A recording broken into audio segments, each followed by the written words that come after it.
Gigi Delana isinugod sa ospital matapos sugurin ni Julia Barreto.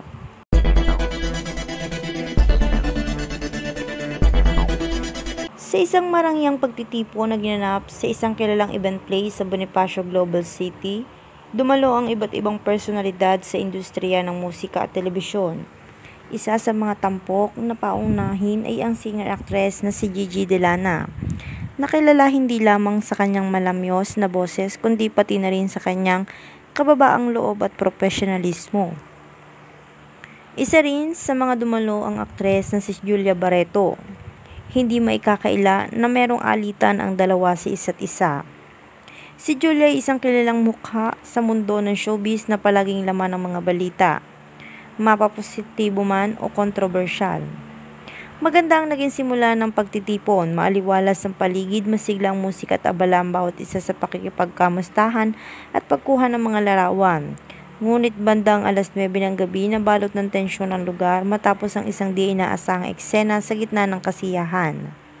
Ayon sa mga nakasaksi, habang nakikipag-usap si Gigi sa isang grupo ng kapwa performers, biglang lumapit si Julia Barreto na halatang mainit ang ulo. May mga bulong-bulungan noon pa lamang sa showbiz circle na may di pagkakaunawan ng dalawa dahil kay Gerald Anderson. Ngunit walang kumpirmadong dahilan at hindi pa rin dinetalyado ang pagkakaroon ng alitan ng mga ito. Ang mga sumunod na mga sandali ay tila naging mabagal sa mata ng mga naroroon. Mabilis na nagtalo ang dalawa. May hinang bulong na naging matatalas na salita at sa isang iglap umabot sa pisikalan ng tensyon ng isang sigalot na pangyayari. Ayon sa ulat, sa isang malapit na pangyayari, tinulak daw umano ni Julia si Gigi, dahilan upang mawalan ito ng balanse at tumama ang katawan sa gilid ng isang mesa. Mabilis ang naging tugon ng mga security personnel ng event, ngunit halatang nagulantang ang marami sa nasaksihan. Ang ilan ay napasigaw habang ang iba ay naglabas ng kanilang cellphone. Nakunan pa umano ang ilan sa mga pangyayari. Dahil sa tinamong pananakit sa likod at braso ay agad na isinugod si Gigi Delana sa pinakamalapit na ospital.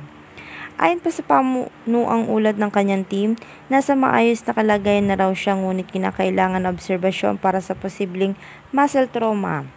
Nagpahayag din ng kanyang management na labis ang pagkabigla sa nangyari at kasulukuyang kumukonsulta sila sa kanilang legal team ukol sa susunod nilang hakbang.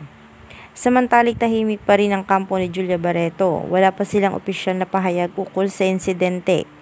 Gayunpaman umuugong na ang iba't ibang opinyon sa social media. Ang ilan ay nananawagan ng patas na investigasyon habang ang iba naman ay naghayag ng suporta sa magkabilang panig.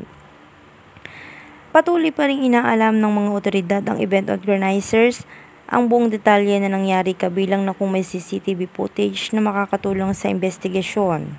Iniimbestigahan din kung may ibang sangkot sa pangyayari at kung may pinagmulan ng galit na ipinakita ni Julia.